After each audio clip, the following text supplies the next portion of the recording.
allergies and sensitivities. And I bring Yeah. this up and I want to kind of talk about a personal experience and then I'll kind of get your thoughts on it.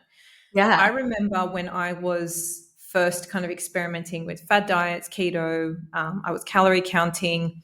I didn't really have a goal in mind. I was just trying to be disciplined with food, right?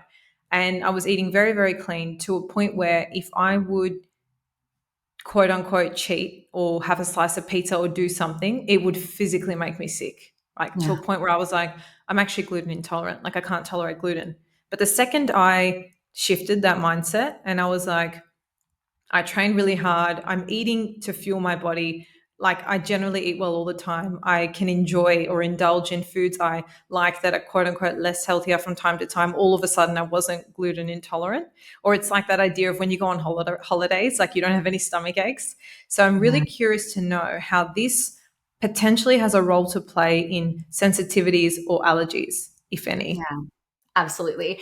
And this is where it starts to get pretty interesting because I can't deny that there is science out there that says, like, we run the food intolerance test in my practice all the time. Because if, let's say, a client's having almonds every day and her weight's very stubborn. So, almonds is a good food. Like, I mean, it's healthy, right? But if it's not healthy for you, then like we want to know those things. We want to know like what's happening. But in my mind, we actually never blame the food, we blame the terrain.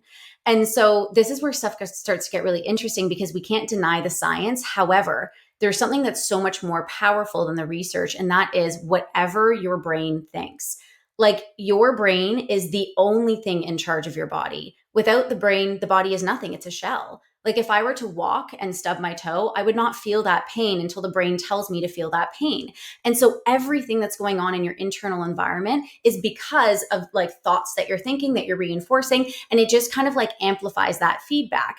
It's such an interesting story because I actually had a very similar thing happen to me where I was on low carb candida diet. If I even smelled a cookie, I swear I got a headache and I like couldn't have anything. And now all of a sudden, like I have this really free relationship to food. Nothing bothers me. Sometimes I have dairy, sometimes I have gluten. You know, it's not a part of my everyday life, but it's like I can, and I don't even react to it. And Mhm. so there is, of course, your reality is going to validate and reinforce whatever you think it is. And it's going to hype, like make it bigger than it really is.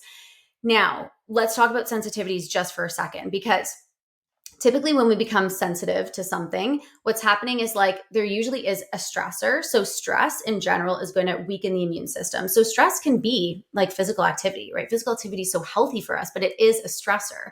And so whatever we're putting into our minds when we have that stress at the same time is actually going to create like reduce the immune system. And then when we eat these foods that tend to be a bit more inflammatory, it's going to get into the bloodstream and the blood's going to go, this doesn't belong here, and create like food immune complexes. So when you're doing an IgG test or a food intolerance test, like, yes, the foods that are coming up, you are intolerant to.